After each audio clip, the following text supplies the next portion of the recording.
সংবিধানের ৬৬ অনুচ্ছেদের ২-এর ঘ মতে নৈতিক স্খলনের মতো ফৌজদারি অপরাধে ২ বছরের বেশি দণ্ড হলেই তিনি নির্বাচনের অযোগ্য হবেন।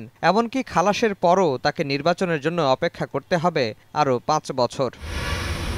সংবিধানের এ বিধান সামনে রেখে ২ বছরের বেশি দণ্ডপ্রাপ্তরা নির্বাচনের অযোগ্য বলে মঙ্গলবার আদেশ দিয়েছিলেন উচ্চ আদালতের একটি দ্বৈত বেঞ্চ।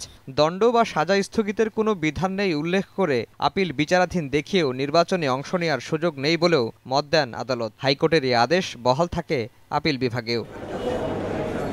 দণ্ড স্থগিত চেয়ে বিএনপির এক মনোনীত প্রার্থীর আবেদনে বৃহস্পতিবার ভিন্ন মত দিয়েছেন উচ্চ আদালতের একটি একক বেঞ্চ। দণ্ড স্থগিত করে আদালত বলেছেন, দণ্ডের বিরুদ্ধে আপিল বিচারাধীন থাকলেই তিনি নির্বাচনের যোগ্য বলে বিবেচিত হবেন।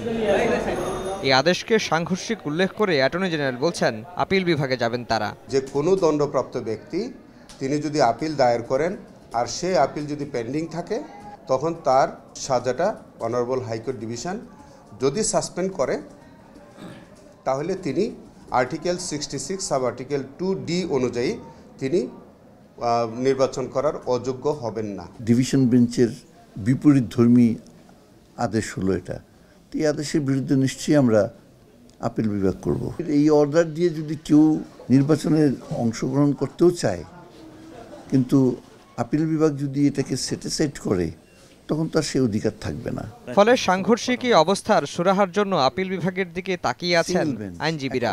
একজন বিচারক। আফজাল হোসেন, সময় সংবাদ, ঢাকা।